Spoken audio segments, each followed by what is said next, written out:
I want to briefly go over with you guys some of the logistics as we head towards wrapping up our Capstone experience. The first is that you guys are going to be submitting things, not just your produced research, but a lot of the ancillary things as well. So it's a document that's in our CI Learn contents folder area. And I want you to read this very carefully, okay? This is going to detail for you guys the naming conventions for files that you're going to begin to submit to me over the next couple weeks. Very specifically. So I want to be very clear that if you do not submit a file in the exact correct form, it will not be accepted. It will not count as a submission. So so everything here, capitalized letters, everything in the correct format. If it's not, it will be rejected. So please do go through this, have a look at this. So we have two basic flavors of stuff. We have data. So whatever data you guys have collected and you have in an Excel data sheet, you're going to give that data to me. And then any geospatial, and also any multimedia files you might have. And then any geospatial data, so if you guys made a map, either as the primary focus of your research or just as sort of an ancillary, this is my site layout type of map. In any event, you guys are going to give all of that stuff to me, and all that's going to follow the appropriate naming convention. So just want to show you what an example of that looks like. We have data, we have GIS metadata, and then we have the actual GIS folder containing all the files. So this student has come in and she has pulled together all our files so they're in a single folder, all organized in one place.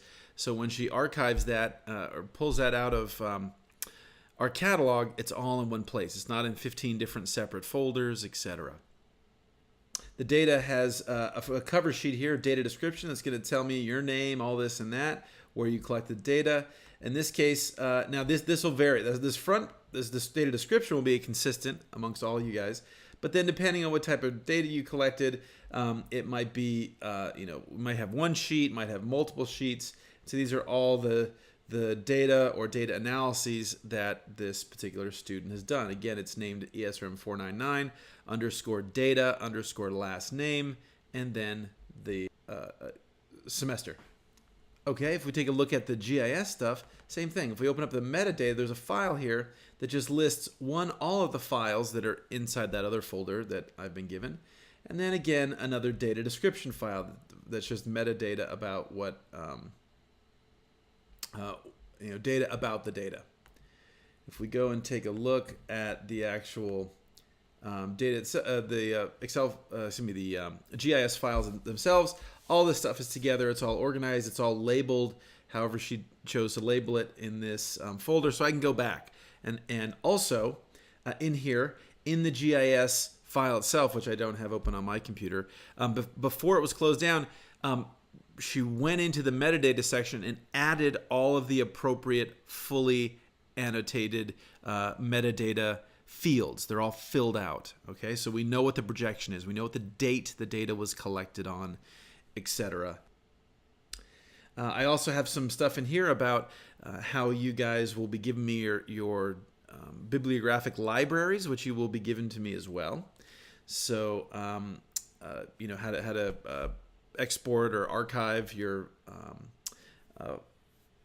file. Now you can give me your whole database, but I don't need the whole database, right? I don't need, maybe you have, 500 papers from all the different courses you have this semester, and maybe only, 40 of them, 50 of them are ones from your capstone.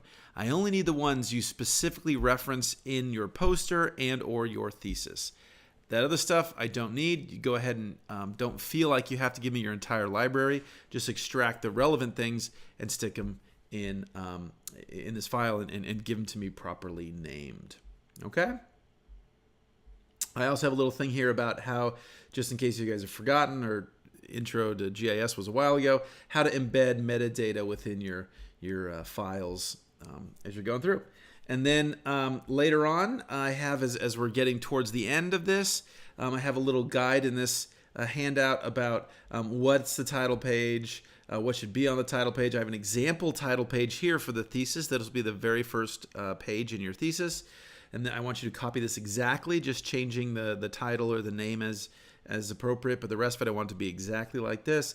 And so there's that. Then you can check yourself with some of my self-check questions here. So abstract, keywords. See if you can answer all these questions, and then you should be good. Okay? Great. Everybody, I can't stress enough, if your naming convention is not correct, it will not be accepted. So great. Thanks, you guys. That's a little bit about our naming conventions as you're going to be submitting stuff to me at the end of the semester. Thanks.